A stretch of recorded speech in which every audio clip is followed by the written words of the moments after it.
在13世纪初的华夏大地，一幅奇异且悲壮的画面从北至南徐徐铺展。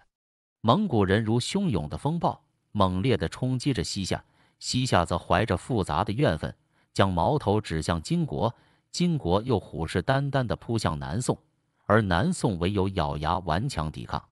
在这四国博弈的棋局中，除了新兴崛起的蒙古，其余的金国、西夏与南宋皆已悄然步入王朝的暮年余晖。然而，令人惋惜的是，这三家似乎全然未察觉到迫在眉睫的严峻形势。即便蒙古大军已然如乌云压境，近在咫尺，他们彼此之间却依旧争斗得热火朝天。殊不知，这般盲目内耗，正一步步加速着各自王朝走向覆灭的深渊。这场延续多年的战争，使得百姓深陷水深火热之中，民不聊生。若论起建国的先后顺序，宋朝最早，西夏次之，金国最晚。彼时的宋朝尚是北宋的天下，北宋与西夏之间的战火率先被点燃，而这一切的导火索便是李元昊公然称帝，并建立国号为夏。在此之前，西夏虽在西北易于拥兵割据，可在政治层面始终对北宋称臣，沿用着大宋的年号。李元昊的父亲李德明在临终之际，曾忧心忡忡地对李元昊谆谆告诫：长久以来，我们频繁征战，已然精疲力竭。况且我族这30年来能够身着锦旗绸缎，全仰赖宋朝的恩赐，切不可忘恩负义啊！然而，李元昊即位后下达的第一道命令便是推行突发令。这一举措意在大力推行党项族的传统发式，严禁民众依照汉人风俗结发，胆敢违抗者，唯有杀头一途。宋仁宗听闻此消息，顿时怒不可遏，当即决定出兵讨伐西夏。但遗憾的是，宋仁宗对西夏的真实军事实力知之甚少，同时又过度高估了宋军的战斗力。这一误判致使宋军在战场上损兵折将，接连丢失诸多城池与土地。宰相吕夷简痛心疾首，悲叹道：“一战不如一战，实在令人惊骇啊！”最终，北宋无奈之下，再度启用一贯的外交策略，每年向西夏提供一定数量的银、茶以及绢帛，以此为条件，换取西夏去掉国号，重新恢复尊北宋为主的旧有惯例。时光流转至12世纪初，女真族的完颜阿骨打在东北大地建立了金国。金国初创之时，与北宋并无直接瓜葛，其主要精力都集中在对抗辽国之上。1125年，金国先是巧言哄骗宋朝，双方联合出兵，一举灭掉了辽国。然而，金国转头便露出獠牙，翻脸无情，顺势又灭掉了北宋，将宋康王赵构一路驱赶至南方。金国在灭掉辽和北宋之后，其疆域与西夏直接接壤。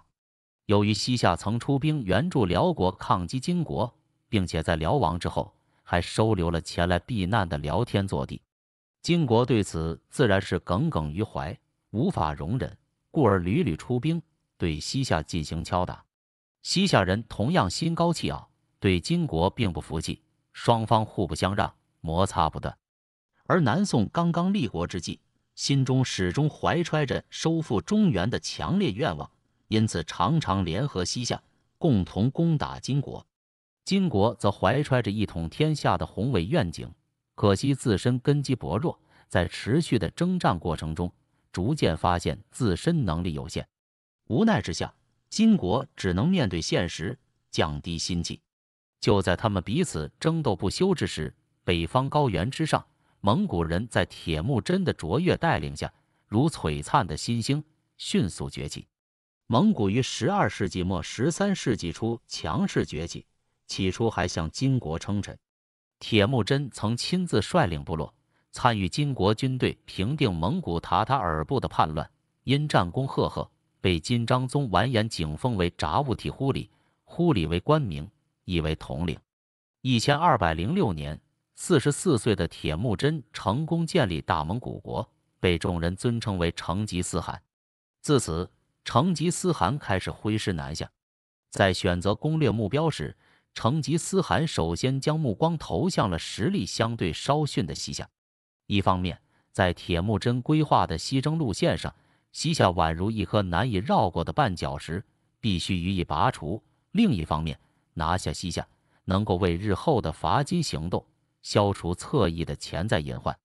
1209年，铁木真亲率大军，气势汹汹地进攻西夏，一路势如破竹，直抵西夏都城中兴府城下。西夏陷入绝境，无奈之下，只能赶忙派遣使臣前往金国，请求援兵。金国的群臣纷纷主张与西夏相互呼应，形成夹击之势，共同对抗蒙古。然而，金国主魏少王完颜永济却冷漠地说道：“敌人相互攻伐，这乃是我国之福，有何可担忧的呢？”坚决拒绝发兵救援。眼见外援无望，西夏军队只能凭借顽强的意志固守城池，苦苦支撑。当时恰逢连日大雨，城外的湖塘水位迅速上涨，皆已满满当当。蒙古军见状，在中兴府周围紧急筑起堤坝，将湖水引入地势低洼的中兴府城内。一时间，城内水深数尺，百姓流离失所，苦不堪言。到了年底，由于长时间遭受水浸泡，中兴府的城墙以及蒙古军所筑的堤坝都面临着溃塌的巨大风险。幸运的是，上天似乎在这一刻眷顾了西夏人，蒙古军的堤坝率先溃决，导致蒙古军营内瞬间一片汪洋。但此时的西夏人也已精疲力竭，无力组织有效的反击。最终，双方达成议和，西夏被迫向成吉思汗称臣。对于蒙古而言，这场战役虽未彻底灭掉西夏，却成功迫使西夏俯首称臣，并且西夏在这场战争中元气大伤，从此再难对蒙古构成实质性威胁。而对于西夏来说，尽管通过称臣争取到了一段短暂的生存期，但其国家的自主权已然丧失殆尽。他们在成吉思汗面前许下的愿为君之右手而效力的承诺，此后却成为了沉重的枷锁。在随后爆发的蒙古伐金战争中，西夏作为蒙古的藩属国，被迫出人出物，全力配合蒙古作战，苦不堪言。成吉思汗的下一个目标便是金国。在初次征伐西夏的次年，蒙古军队兵分两路，气势汹汹地进攻金国。主力部队由成吉思汗亲自挂帅，从抚州、宣德府、居庸关一线，向着中都方向稳步推进，以哲别为先锋，另一路由术赤、察葛台等将领率领，目标直指西京（今山西大同）。此次进攻，蒙古人并不以占领一城一池为主要目的，在大肆掠得大量战马及战备物资后，便胜利北还。经此一役，金国军队失去了大量战马，此后在面对蒙古骑兵如疾风骤雨般的冲击时，再也无力组织有效的反击，大部分时间只能龟缩在城池之内，被动防守。从那以后，几乎每隔1年左右，蒙古军队便会南下袭扰金国。虽然在后续的进攻中，蒙古军队并未再取得极为突出的战果，但却对金国统治阶层的信心造成了沉重打击。1213年，金国内部突发政变，魏少王惨遭杀害，封王完颜询登上皇位，是为金宣宗。蒙古军队趁此良机，落井下石，果断发动大规模攻击。金宣宗在恐惧之下，决定将国都从中都迁往汴京，意图以此躲避蒙古军队的凌厉兵锋。此外，金宣宗还有另一层考量，既然北面受到蒙古的强大挤压，那么便向南方拓展疆域。用当时一位大臣的话来说，就是我国军队相较于北方的蒙古，诚然有所不及，但相较于南方的宋朝，则绰绰有余，足以制之。然而，金国显然高估了自己的实力。实际上，除了蒙古之外，西夏、金国、南宋这3国，此时皆处于守则有余，攻则不足的尴尬境地。金国南下进攻南宋的行动，遭到了南宋军队的顽强抵抗，并未捞到任何实质性的好处，其弃北图南的战略计划宣告彻底失败。更为糟糕的是，金国此举再次将南宋彻底得罪，使得自己陷入了更加孤立无援的境地。在蒙古军对金国展开猛烈进攻的同时，西夏人一方面按照蒙古的征调命令，派兵跟随蒙军一同出征，另一方面还趁机在金国边境频繁袭扰，大概是妄图以此弥补在蒙古那边遭受的巨大损失。金军虽然在面对蒙古军队时屡战屡败，但在对付来袭的西夏军队方面却颇有心得。双方在陕北地区展开了激烈的争夺，战火纷飞，一直持续到1225年，两国才猛然醒悟，最终达成和议，以兄弟之国相称。但长达10余年的军事冲突，让金夏双方都付出了极为惨痛的代价。金史中对此评论道：“两国相互构难，长达10年之久，胜负交替，精锐兵力皆已损耗殆尽，最终导致两国俱疲。1226年，蒙古眼见时机已然成熟，再次兵分两路，对西夏形成夹击之势。这一次，蒙古军队的目的极为明确，就是要彻底灭掉西夏。仅仅1年之后，中兴府沦陷，西夏宣告灭亡。西夏在被围攻之时，与之前金国不愿出兵救援的情况不同，此时的金国已然是心有余而力不足。金国自身同样面临着蒙古强大的军事压力，只能眼睁睁地看着昔日的盟友被蒙古所灭，却无力伸出援手。几乎就在西夏灭亡的同一时期，成吉思汗不幸病逝。临终之前，他留下了极具战略眼光的黄金策略。金国的精锐兵力都集中在潼关，其南有连绵山脉作为屏障，北有黄河天险作为阻隔，想要迅速攻破，绝非易事。倘若我们能够借道于宋，宋与金乃是世仇，必定会答应我们的请求。如此一来，我们便可挥军南下，直捣唐、邓，进而直逼大梁。金国一旦危急，必然会从潼关征调大军救援。然而，数万大军长途跋涉千里前来救援，人马必定疲惫不堪，即便抵达战场，也已失去战斗力。到那时，我们定能一举破之。后续的战事发展几乎完全与成吉思汗的预判一致。1229年，蒙古出兵伐金，在潼关一带遭遇顽强阻击，进展受阻。继任大汗窝阔台派遣使者前往南宋，提议双方联合灭掉金国。南宋朝廷经过商议，赞成与蒙古联兵，认为这是可罪复仇之举。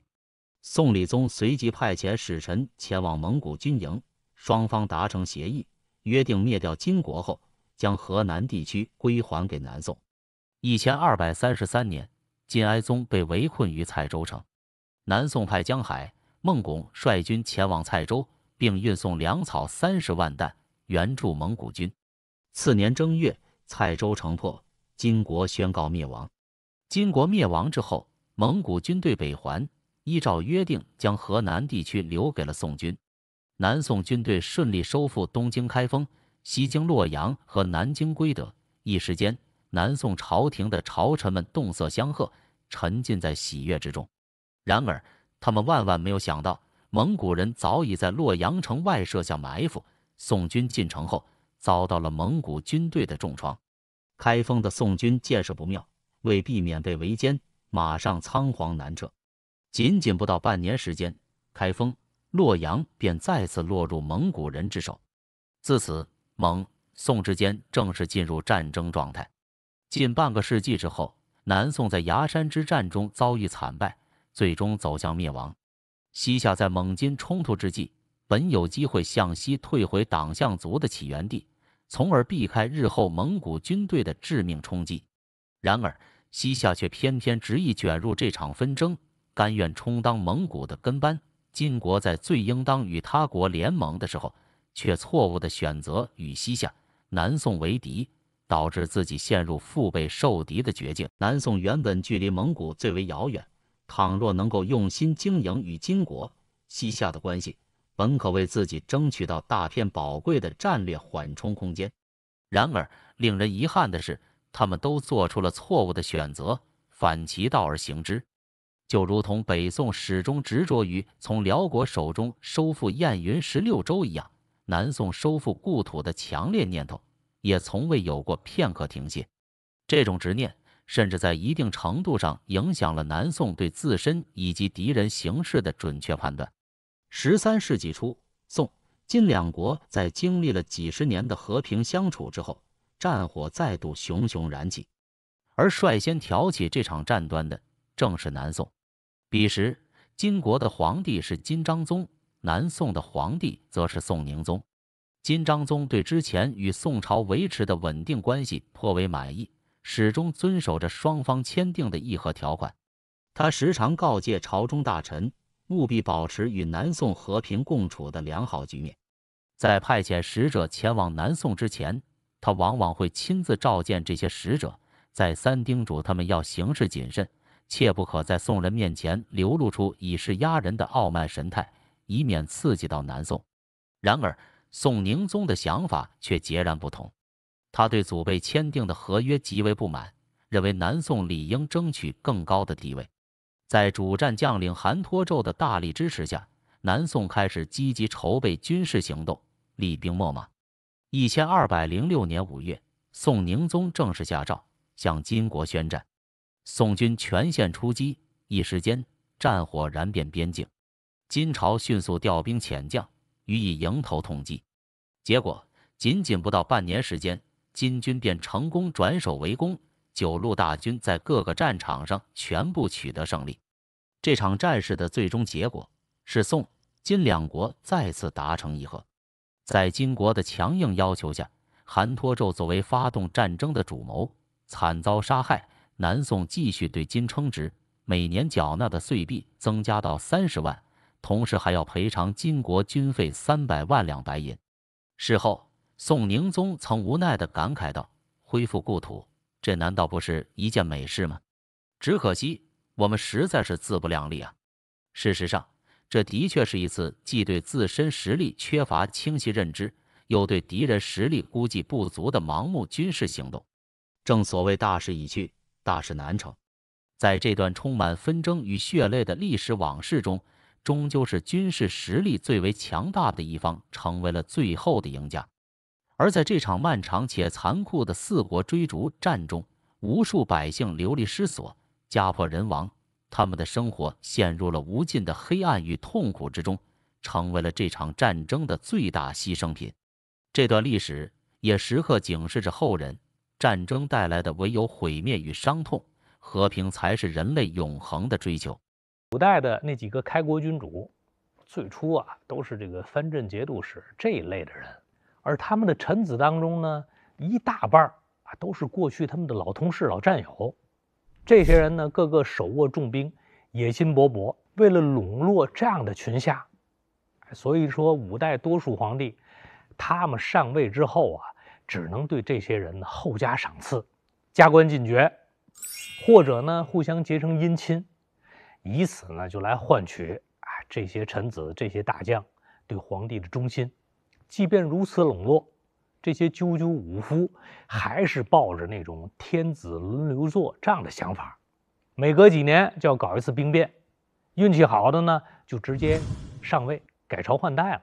由此五代十国时期就形成了一个无解的恶性循环。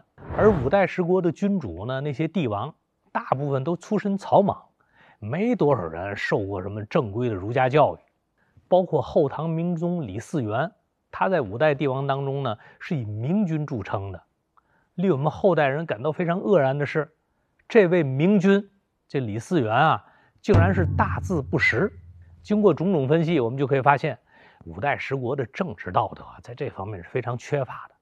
君君臣臣，他们所遵循的就是赤裸裸的那种现实主义的权力逻辑。每一个觊觎帝位的节度使，他们之所以要造反，不仅仅是因为皇位这个诱惑太大，此外呢，他们还受到他个人所在团体内部的巨大压力。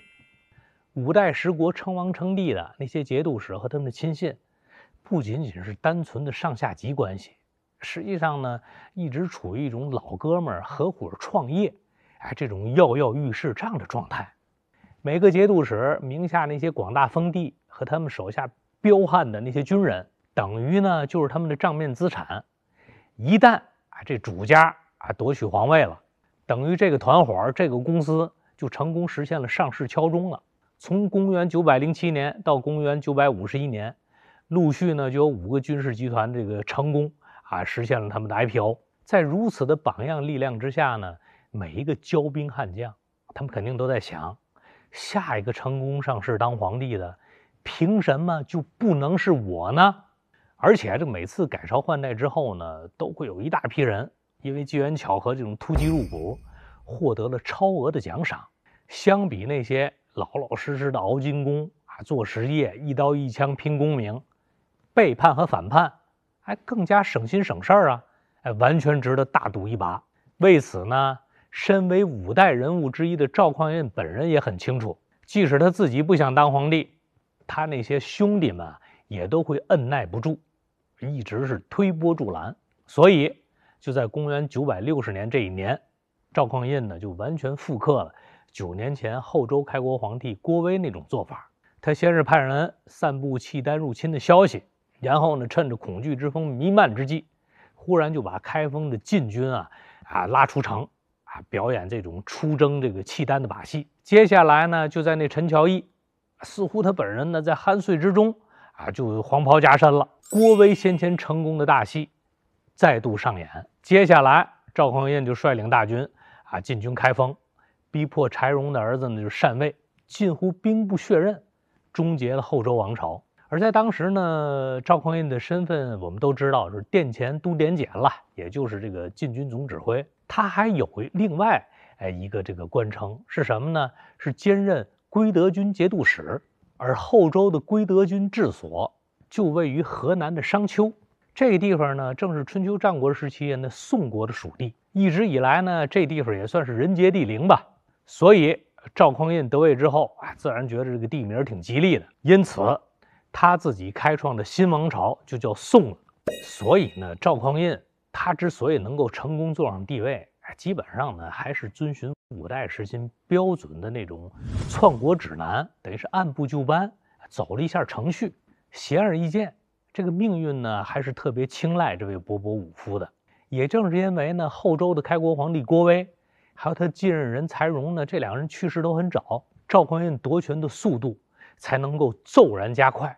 而他刚刚建立的大宋朝疆域狭促，宋朝建立之初，国土面积呢也就是100万平方公里，人口呢还不到1300万。如果统治稍有不慎，如果赵氏兄弟缺乏那种中兴气概，99%有可能呢就重蹈5代的那个亡国的流程。毕竟自己那些老哥们儿作为皇帝老同事，那些节度使们，那些大将们一直是志得意满他们这些人对皇权呢没有丝毫的敬重之心。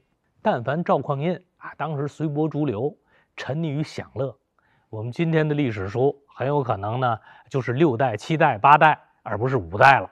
也恰恰是因为赵匡胤本人呢经历过5代乱世，这个人呢沉毅多谋，最终他能突破5人的格局，开始正视国家和民生那种迫切的需求。加之后周2代皇帝先前所建立的那种雄厚的政治和经济基础，最终呢，这位赵天子就开创性的建立起崭新的政治制度。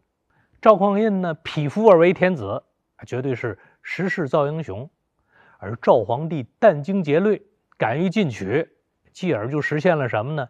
英雄造时势。从唐朝晚期这个安史之乱，一直到宋初这个5代结束，我们中国呢就经历了近2个世纪、近200年的5人专权政治。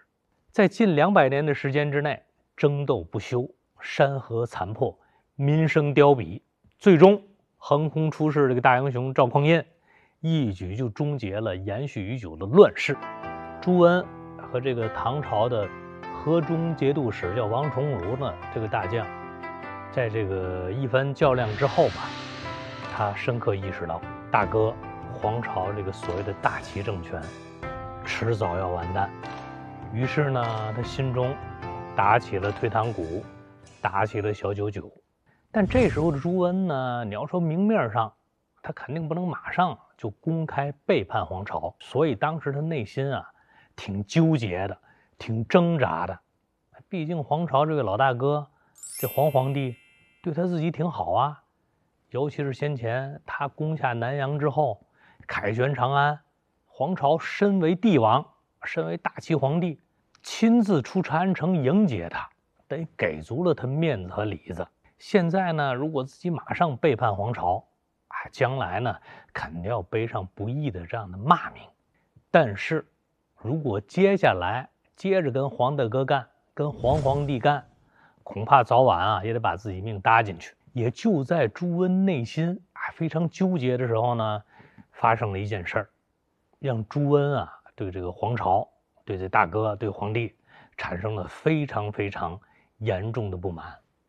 前面呢我们也讲到，朱温呢和这唐朝这个节度使吧，在这个河中府这个附近，就是今天的永济地区正面硬刚上了你杀来我杀去。虽然王重荣这个人挺没节操的也是个反反复复这个来回跳的这样的一个小人，但这个人我们想一想，毕竟是唐朝的正规军将这样的出身，他还特别善于权术和诡计，而他手下那几万兵马还都挺强的，因此呢，几次交手下来，朱温是吃了大亏，损失了不少人马。眼瞧着自己个儿顶不住了，他当时也又着急又发慌，连发了10封求救信，就给这个黄巢，给这个大齐皇帝。但这些求救信呢，都被当时黄巢的另一个爱将，当时大齐这个政权的左军使叫孟凯的，被这个人都给拦截了。一直以来，朱温呢就瞧不上这个孟凯，明里暗里都对孟凯嗤之以鼻。孟凯方面呢，他是这个黄巢手下老员工他就更看不惯这个朱温。看不惯归看不惯，但老百黄巢呢对朱温非常的看重，各种赏赐不断，让这朱老三是出尽了风头。所以长久以来，孟凯心里绝对是不停的柠檬酸。如今呢，朱温陷入了窘地，孟凯心里那高兴，新仇旧恨一股脑涌上心头。他当时呢是首先接到这个朱温的快报，所有的这些快报，所有这10封求救信孟凯这哥们团吧直接就给扔了。所以朱温陷入窘急之境这样的一个状况吧，作为他的老板黄巢完全不知道。而朱温这边呢，对当时的情形他也不知道怎么回事当然就想不到孟凯会对自己这么做。眼看自己这边都火上房了，这个大齐皇帝黄巢那边一直就没有救兵来。一段时间过去，朱温呢就怨恨满胸，他就认为黄巢这个大齐皇帝本人呢看不上自己，没拿自己当人死就死了。反观唐朝那边这个时候特别喝得出去，为了对付黄巢，为了对付这个唐朝政府这个口中的贼军，不惜是放钱放权。由此呢，当时唐朝那些藩镇，那些各地的将领，那些大臣争先恐后特别卖力，使劲的冲杀黄巢军队。面对铺天盖地而来的源源不断的唐朝政府军的围攻，黄巢方面呢很快呢也慌了，就被这个唐军打得找不着北了。由此一来，这个大齐皇帝黄巢这个时候根本就没心也没力顾及到朱温。眼看着黄巢这个草台班子即将这个散架了，先前呢又不救援自己，对自己不好，朱温心思就更活了。于是乎呢，一场足以改变历史这个幕僚会议就在朱温的军营召开了。参加者人还真不多，只有事主朱温和他手下2大幕僚。这2个人呢，一个叫谢同，一个叫胡真。谢同和胡真呢，这2个都是读书人了，也都是人精。毕竟这2个人呢，在朱温手下打工都好几年了，对朱温心里想什么，要做什么门清。所以在这个秘密会议之上，这2个人就主动提出，我们千万不要继续跟着黄巢再干了，完全没前途，赶紧再应该换个东家，那就是大唐。朱温呢，你想他心里头这个时候已经打定主意，我就是不跟着这个黄巢接着干了。听自己2位幕僚、2位主心骨这么一表态，他也马上表态，我意速决，尔又如是。复何宜哉？这事儿我早就想好了，你们2个人又跟我想的一样，这还有什么可猜疑、可犹疑、可迟疑的？你接着干呗。所以呢，朱温召开了这个会议，与其说是考虑如何保黄巢，不如说就是让谋士给他自己背刺黄巢这个行动行为进行这个心理安慰，进行心理按摩。也就是说，安慰他，大帅您这所作所为，对得起天，对得起地对得起这个黄王，对得起这个大齐。最终目的呢，就是减轻朱温自己内心深处那种叛主背恩的这样的一种负罪感。识时务者为俊杰，既然呢这个主意都已经定了，朱温就马上做出了他一生当中最重要的一个决定。什么决定呢？马上派人把这个黄巢派到他军中那个监军，有个叫严实的，把这个人弄过来，咔嚓一刀，脑袋卸掉。由此一来，就明白无误的跟手下宣称，咱们不跟黄王干了。而后呢，他就直接率领部下投降了呢，一直和他杀来杀去的那个对头那王重荣。为了在唐朝内部先找个大树靠着，投降之后，这个朱温呢厚着脸皮，马上跪地哀求，就要认这个王重荣当他的老娘舅。这话怎么说呢？这王重荣这不姓王吗？朱三他妈也姓王，所以朱三就有借口了我妈姓王，您也姓王，您就是我的老娘舅。作为黄巢先前手下这个降附大将，唐朝这个节度使王重荣也明白朱温他的能力和分量。乱世之中这种投附自己的人，给自己当儿子、当义子、当外甥、当侄子，太好了，马上笑纳。在新任大舅王重荣的极力举荐之下，朱温呢，在唐朝内部可以说是平步青云，扶摇直上。唐僖宗当时得知这个事儿也特高兴朱温这一归顺不要紧而且还把收复长安这个同州通道给打通了。由此一来，自己回到京城打马球，这个时间指日可待于是呢，唐僖宗当时马上表示朱温这个人绝对是好人，是个忠臣。小手一挥，马上封朱温为左金吾卫大将军，而且呢还委任他为呢河中行营副招讨使。不仅如此，亲自赐名朱全忠，也就是希望这朱温能够以后忠于这个大唐王朝忠于自己。从此之后，朱温呢他的这个生命吧就开始了这个灿烂的开挂的这样的历程。随着他对唐朝这个立功越来越多朱温呢日后又被唐朝封为什么宣武宣义天平河中这4镇节度使。一步一步，这黄河流域这个中原地区大片地区基本上慢慢都成了这个朱温朱全忠他的地盘了。而在当时，朱温的这个忽然叛变深刻刺激到了本来就内忧外患的内外交困这个黄巢，把这个黄皇帝给气坏了。当时呢他没心思想怎么治这个朱温怎么恨他，怎么弄他。当务之急是如何保住自己的性命。特别可怕的是什么呢？朱温在当时呢就开了一个坏头，他这么一向唐朝投降黄巢，手底不少人呢也都想着这个有样学样学那朱温，投附大唐之后那简直升官发财来得快所以说黄巢手下不少人也开始呢从先前唐朝的反贼摇身一变，也纷纷成为唐朝的忠臣了。而在朱温反水之后，他当时必须继续反杀他老领导，以此呢来向新领导唐僖宗呢表他的忠心。所以朱温就自然而然非常卖力的率领自己的手下军队帮助唐朝打仗，疯狗一般围剿这个老主子黄巢。唐朝中和3年，就公元883年，黄巢呢守不住长安了败走了。刚出长安的时候呢，黄巢军队虽然是失败了，元气犹存。他呢又开始了先前他最擅长那种流动性作战。黄巢的军队还真是挺能打的，一鼓作气先把蔡州给打下来了，接下来猛攻陈州。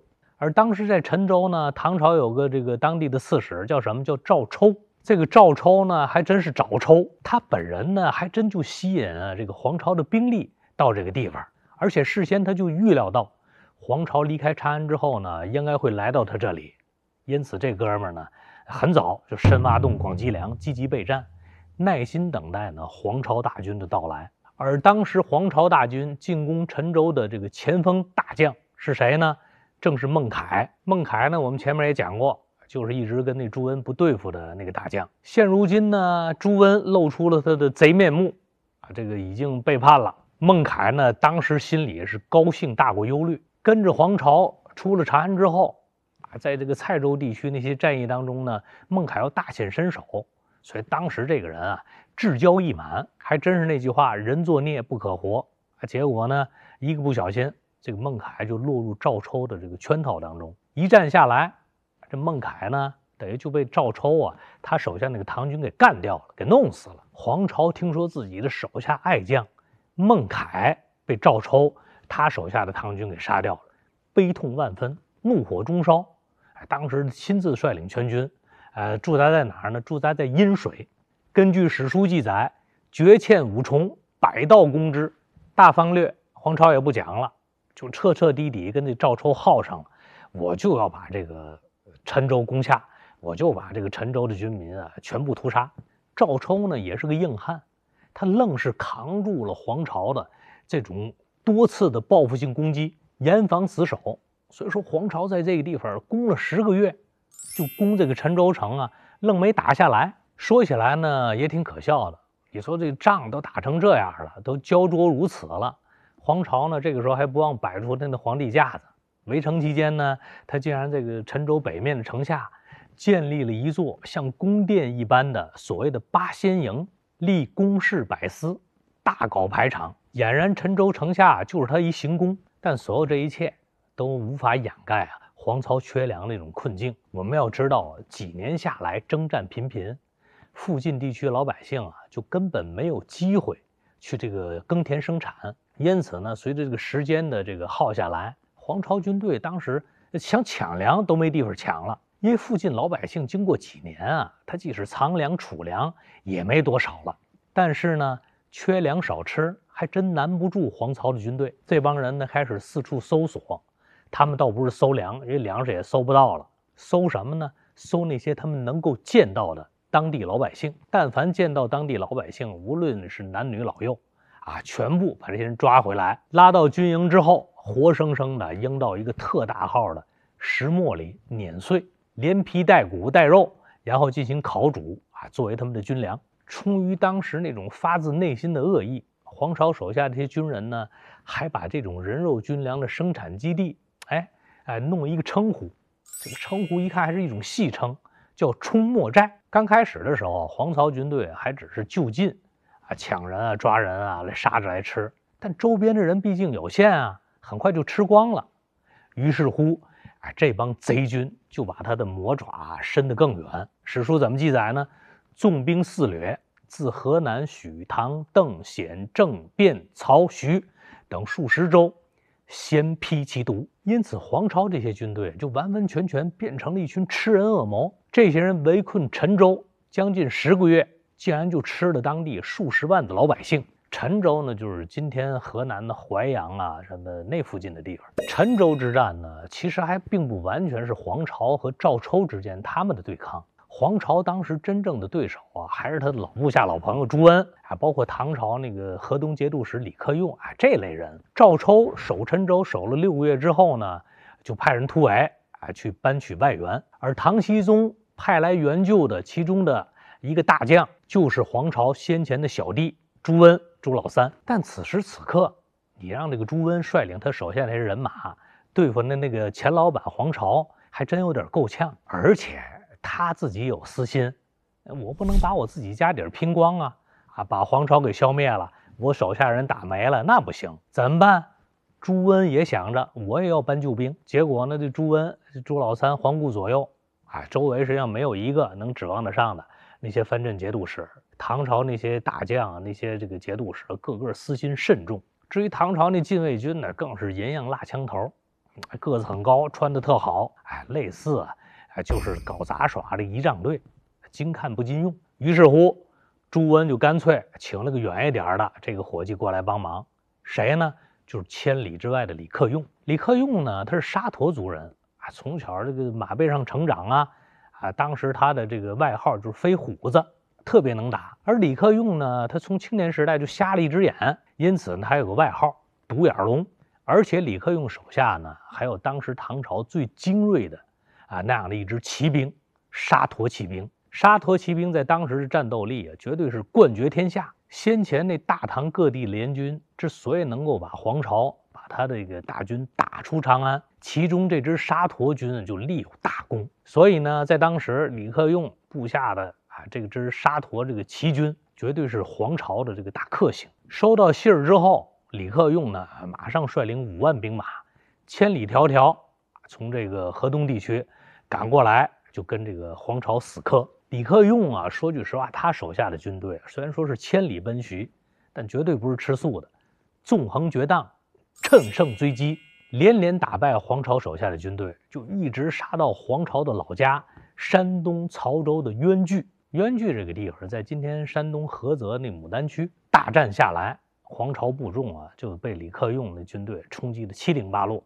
非死即降。困窘之下，黄巢手下那些人即使要投降，他也得降对人啊。于是呢，好多人就向朱温投降了。为什么呢？这朱温毕竟是大伙儿曾经的战友啊，老战友咱们也该念旧啊，也该收留自己呀。于是乎，黄巢手下那大将，什么张归霸呀、葛从周这些人，特能打、特能战，这些人都愤愤的呢，开始降服朱温。朱温绝对是如狗添翼。在唐军得胜的情势之下，朱温就进入陈州了。